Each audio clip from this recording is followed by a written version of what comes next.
Isang pagbati ng maligaya at masiglang araw, oras at panahon sa ating minamahal na mag-aaral, mga masisigasig na magulang at taga-subaybay ng mga bata. Malugod namin kayong inaanyayahan sa Tiradpas Network, DepEd Candon City Teleskwela, kanlungan ng Kalaman tungo sa kahusayan at kaunlaran. Tara na! Ako si Teacher Christine, ang inyong guro sa bagong kabanata ng ating aralin sa edukasyon sa pagpapakatao para sa ikalimang baitang. Handa na ba kayo? Tara, samahan niyo ako sa pagtuklas ng bagong kaalaman. Ang paksang tatalakayin natin ngayong araw ay tungkol sa kapit kamay sa pagdamay. Ito ay batay sa most essential learning competency na nakapagsisimula ng pamumuno para makapagbigay ng kayang tulong para sa nangangailangan ng biktima ng kalamidad, pagbibigay ng babala o impormasyon kung may bagyo, baha, sunog, lindol at iba pa. Sa pagtatapos ng episode na ito, inaasahang makapagsisimula ng pamumuno sa makapagbibigay ng kayang tulong para sa nangangailangan katulad ng biktima ng kalamidad at makapagbibigay ng babala o impormasyon kung may bagyo, baha, sunog, lindol at iba pa. Bago tayo magsimula, narito muna ang mga ilang paalala. Una, makinig at manood ng mabuti. Pangalawa, intindihin ang sinasabi ng guro. At panghuli, maghanda ng papel at panulat na magagamit upang maitala ang mga mahalagang konsepto ng ating aralin at sa pagsagot ng mga pagsasanay. Atin nang umpisahan para sa ating patnubay na tanong. Ano-ano ang mga kalamidad na naranasan ng ating bansa? Pangalawa, ano ang maaari mong maitulong sa tuwing may kalamidad? Tignan natin ang mga sumusunod na larawan. Ating alamin kung anong kalamidad ang ipinapakita nito. Gawing basehan ang naibigay na impormasyon. Unang larawan. Ito ay ang malakas na pagyanig ng lupa.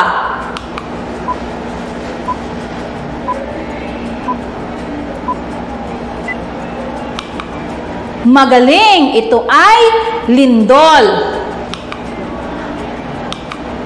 Pangalawang larawan. Labis na pag-apaw o paglawak ng tubig na tatakpan ang lupa.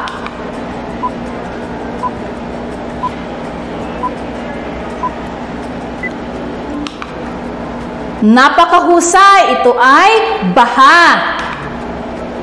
Pangatlong larawan.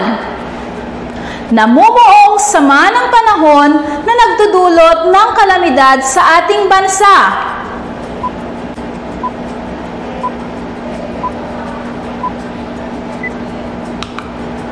Tama, ito ay tinatawag na bagyo. Sunod na larawan. Ito ay ang mabilis na pagkalat ng apoy.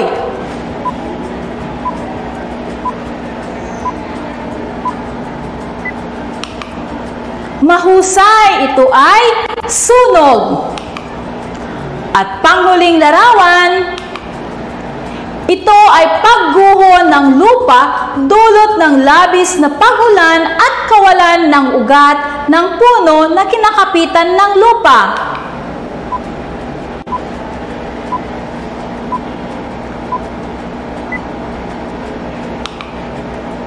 Tama, ito ay landslide. Magaling kayong lahat, mga bata. Sa mga nabanggit na kalamidad, ano ang pinakahuling naranasan ng ating bansa? Tama, tayo ay hinagupit ng bagyo at nagdulot ng pagbaha sa ilang ilang bahagi ng ating bansa. Bilang isang mag-aaral na nasa ikalimang baitang, ano ang iyong ginawa upang makatulong sa mga nasalanta ng kalamidad? Magaling! Maaring ikaw ay magbigay ng ilan sa iyong mga damit upang may maisuot sila o kaya naman ay pagkain katulad ng delata at noodles upang sila ay may makain. Para lubos nating maunawaan ang ating aralin, ating basahin ang sumusunod na balita kung paano naghahangad makatulong ang dalawang kabataan sa mga kapwa nila Pilipino. Sasagutin rin natin ang mga tanong pagkatapos nito. Sabayan ako at unawaing mabuti. Handa na ba kayo? Tara, simulan na natin. Tulong para sa mga biktima ng Bagyong Yolanda ni Constancia Paloma. Ang paggawa ng gomang bracelet ay isang aliwan para sa maraming mga bata, subalit hindi ito ang dahilan ng dalawang kabataan upang gumawa ng maraming bracelet sapagkat ipinagbili nila ito at nakalikom sila ng pondong 100,000 dolyar para sa mga biktima ng Bagyong Yolanda. Ang pundong naipon ng 10 taong gulang na si Malaya David at ang kanyang 13 taong gulang na kapatid na si Tala, parehong ipinanganak sa Berkeley, California, USA, ay nagbigay ng donasyon upang makapagtayo ng paaralan na may 4 na silid sa Maribis sa Tanawan, Leyte. Isa sa mga lugar na nasalanta ng malakas na Bagyong Yolanda na may international name na Haiyan noong Nobyembre 2013. Ang rehabilitasyon SAR na si Pampilo Ping Lacson ang nagkwento ukol sa dalawang kabataang ito sa isang panayam sa radyo. Noong nakita nila sa CNN iyong naganap na pagkasira ng Leyte, nagsabi ang dalawang bata sa lolo nila habang naghahapunan. Lolo, gusto naming makalikom ng 100,000 dolyar o halos 4,578,000 piso upang ibigay sa Tanawan, Leyte. Kasi nakita nila yung sitwasyon, ang sabi ni Kalihim Lacson. Kaya ang ginawa nila, nagbenta sila online. Alam ninyo yung rubber band na bracelet na uso sa mga bata? Nagbenta sila ng mga yon. Ang nalikom nila ay 100,000 dolyar o halos 4,278,000 piso, sabi niya. Ayon din sa kalihim, sa isang text message, ang Malaya Tala Fund ay nakalikom ng 135,000 dolyar o halos 6,183,000 piso na ginamit ding pambili ng school supplies bilang donasyon sa iba mga paaralan sa San Roque at San Antonio Elementary Schools, parehong nasa Tanawan, Leyte. Dagdag pa ng kalihim na ang lolo ng mga bata na si Amanda David ay personal na nagtungo sa probinsya upang dumalo sa groundbreaking ceremony ng paaralan kung saan ikinuwento niya kung paano nakalikom ng malaking pondo ang kanyang mga apo. Ang pakikinig sa kwento ng lolo tungkol sa dalawang bata ay nakakapanindig balahibo, ang sabi ni Kalihim Lacson.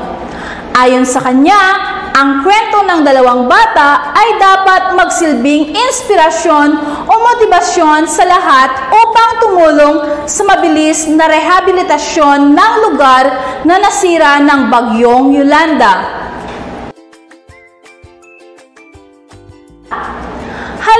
sagutin ang mga tanong ukol dito. Para sa unang tanong, sino ang dalawang bata sa USA na gumawa ng maraming bracelet na goma?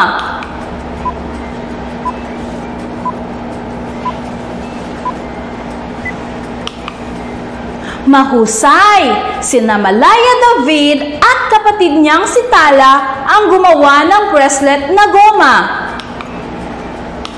Pangalawang tanong, ano ang dahilan ni Las ng paggawa ng maraming bracelet na goma?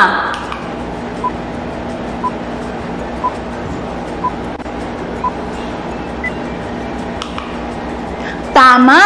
Ginawa nila ito upang makalikom sila ng pondo upang may maibigay na donasyon para sa mga biktima ng bagyong Yolanda. Sunod, kung ikaw ay magbabalak tumulong sa mga nasalanta ng bagyo, ano ang susubukan mong gawin?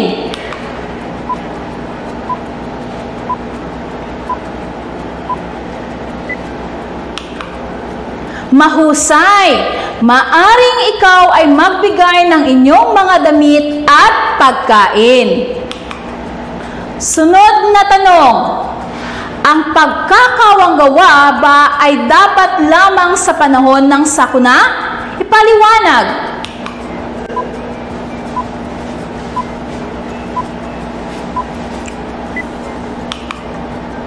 Tama! Ito ay hindi lang dapat ginagawa sa tuwing may sakuna, dapat lagi tayong maging handa sa pagtulong at pagdamay sa anumang oras. At panghuling tanong, dapat bang agad-agad ang pagtulong sa mga taong nangangailangan? Bakit?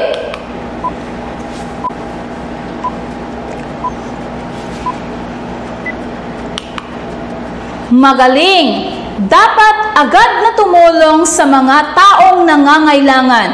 Ang pagtulong ay maaaring maipakita sa iba't ibang paraan katulad ng paghingi ng saklolo sa tuwing may aksidente o sunog.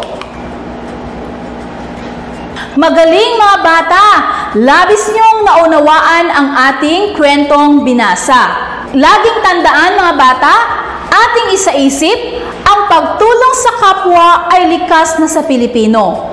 Galit man tayo sa ating kapitbahay, kapag may sunog, baha o anumang pangyayaring nanganganib ang kanilang kaligtasan, hindi natin matiis na sila'y di tulungan at damayan. Naghahandog tayo ng damit, pagkain at mga gamit sa nasalanta ng kalamidad. Bilang mag-aaral, makatulong din tayo at ang ating paaralan sa mga taong nangangailangan. Bukod sa pagkain, salapi at damit na ibinibigay, mabuti rin na turuan natin silang mga gawaing mapagkakakitaan upang makapagsarili sa mga darating na araw. Narito ang iba pang magagawa natin. Una, ibahagi sa mga kabarangay ang anunsyo sa radyo kung may parating na bagyo. Pangalawa, itawag sa malapit na himpilan ng pulisya kapag may nasaksihan kang krimen, nakawan at iba pang malubhang pangyayari. Sunod, tumawag ng saklolo kapag may emergency na nagaganap. Para sa paglalahat ng ating aralin, ating balikan ang patnubay na tanong at subukang sagutin ang mga ito. Una, ano-ano ang mga kalamidad na nararanasan na ng ating bansa? Napakahusay! Ito ay bagyo, baha, landslide, lindol, sunog, at aksidente sa kalsada. Ano ang maaari mong maitulong sa tuwing may kalamidad? magaling! Ikaw ay maaaring makatulong sa pagbibigay ng donasyon sa mga biktima. Maaari ring ikaw ay maging isang volunteer upang makatulong sa pag-aayos ng mga donasyong nakalap. Ikaw rin ay nakakatulong kung iyong ibinabahagi ang mga babala at anunsyo sa inyong mga kapitbahay sa tuwing may paparating na bagyo. Ang paghingi rin ng tulong sa tuwing may sunog, nalulunod o aksidente sa daan ay isa ring mga tulong na iyong kayang ibigay. Upang malaman kung ikaw ay may natutunan sa ating aralin, atin subukang sagutin ang mga sumusunod na gawain. Sabihin ang fact kung ang sumusunod na pangungusap ay nagsasaad ng tamang kaisipan at bluff naman kung mali. Handa na ba kayo? Para sa unang tanong, ang taong may malasakit sa kapwa ay kinalulugdan ng Diyos.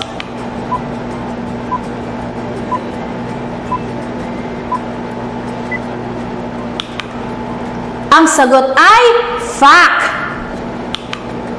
Sunod, huwag pansinin ang mga kasakuna o krimen sa paligid.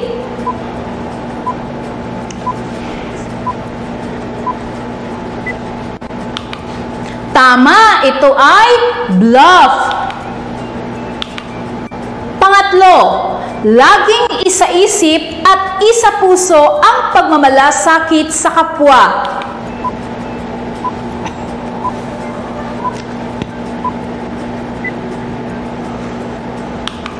Tumpak, ito ay fact. Pang-apat, tumutulong sa mga nasalanta ng bagyo, lindol o lahar.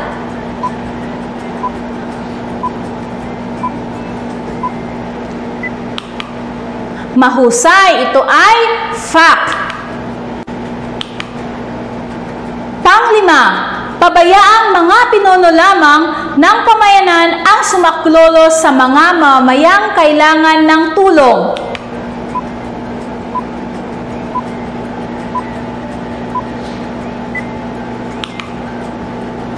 Magaling, ito ay bluff. Magaling mga bata, handa na ba kayo sa susunod na gawain?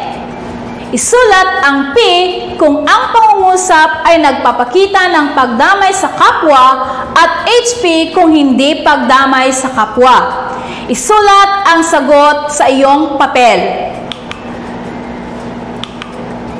Una, nagtago ka nang makita mong uutusan ka ng iyong nanay.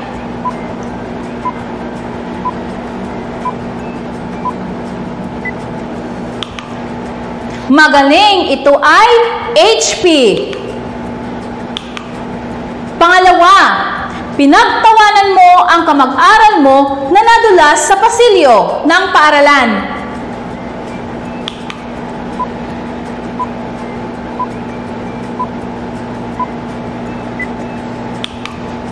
Tama, ito ay HP. Pangatlo, lumapit ka at iniabot mo ang laruan ng iyong kapatid na nakalagay sa itaas ng kabinet.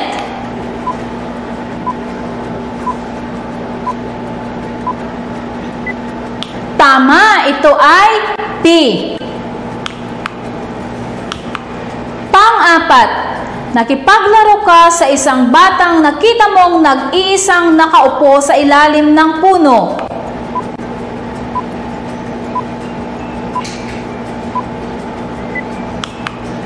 Mahusay, ito ay P. Panglima, binasag mo ang kasong ginawa ng isa mong kamag-aral dahil galit ka sa kanya.